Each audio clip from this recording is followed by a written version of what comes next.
ये जो क्लेम है कि 5 लाख या 4 लाख वोट से जीत के आएंगे, वो मानने के तैयार मैं नहीं हूँ। Margin would not exceed 1 lakh, क्योंकि विकास ठाकरे अच्छा फाइट दे रहा है। नमस्ते, I'm अवनी आर्या और आप देख रहे हैं नागपुर डे।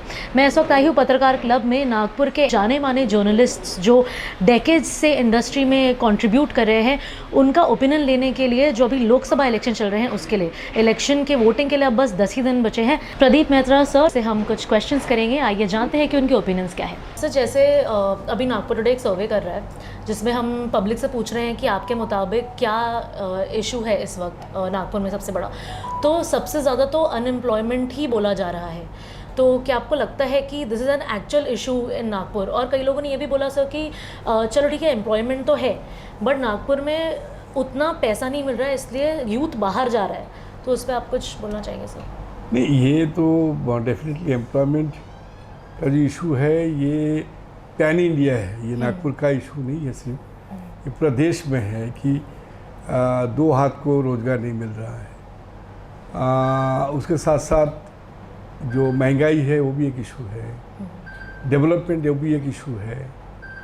मगर सरप्राइजिंगली ये इलेक्शन में डोमिनेट नहीं हो रहा है। ये कहीं ना कहीं जिस तरीके से इमर्ज होना चाहिए उस तरीके से ये सब इशूज़ जो है, बेसिक इशूज़ जिसको बोलेंगे हम, जैसा बेटर हेल्थ केयर, अच्छा हॉस्पिटल हो, सरकारी हॉस्पिटल, वो आपको नहीं मिलेगा। क्योंकि आज हेल्थ केयर इतने एक्सपेंसिव हो गया, क्योंकि कॉर्पोरेट मैंने ये हॉस्पिटल सेक्टर में कॉर्पोरेट सब एक कल्चर आ गया है। तो ये सब तो इश्यूज़ है, मगर अनफॉर्चुनेटली ये इश्यूज़ क्या वाकई में जो वोटर्स है या जो कैंडिडेट्स है ये सब चीज़ों को सही में डील कर रहे हैं कि नहीं, ये देखने की बात है। जी जी जी सर, ऐसे ही कई लोगों ने कहा कि मेहान में इतने सारे प्रोमिसेस किए गए हैं कि कंपनीज आएंगी, सैंक्शन होके हैं कंपनीज, बट अभी तक कुछ काम चालू नहीं हुआ है।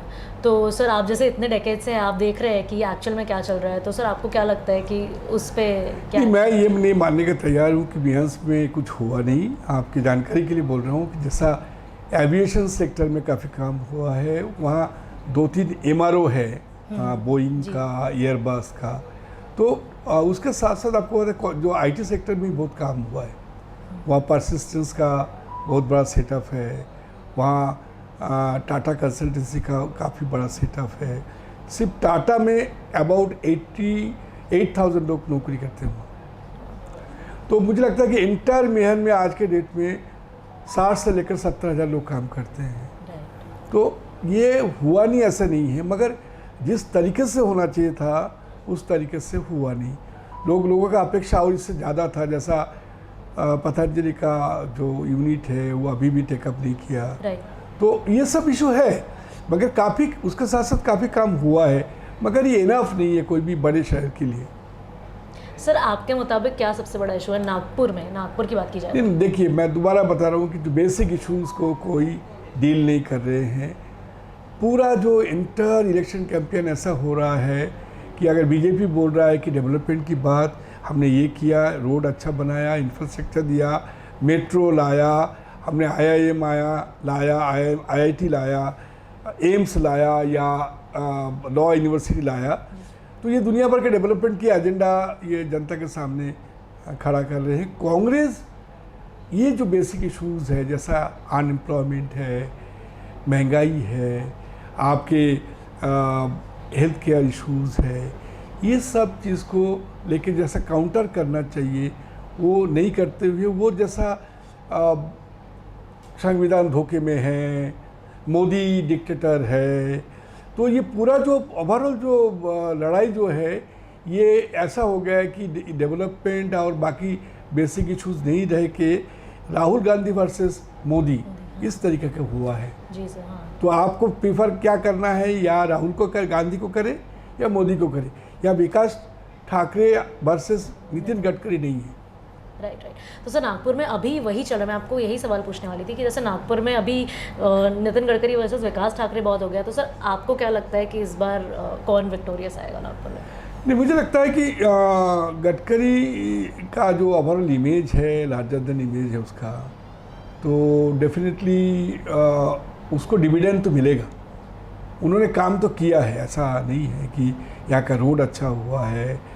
जो चीज़ मैं पहले बोल रहा था कि जैसा IIM है, IIT है, लॉ यूनिवर्सिटी है, एम्स है, मेट्रो है, ये गडकरी के कारण ही आया है, ये सबको मालूम है।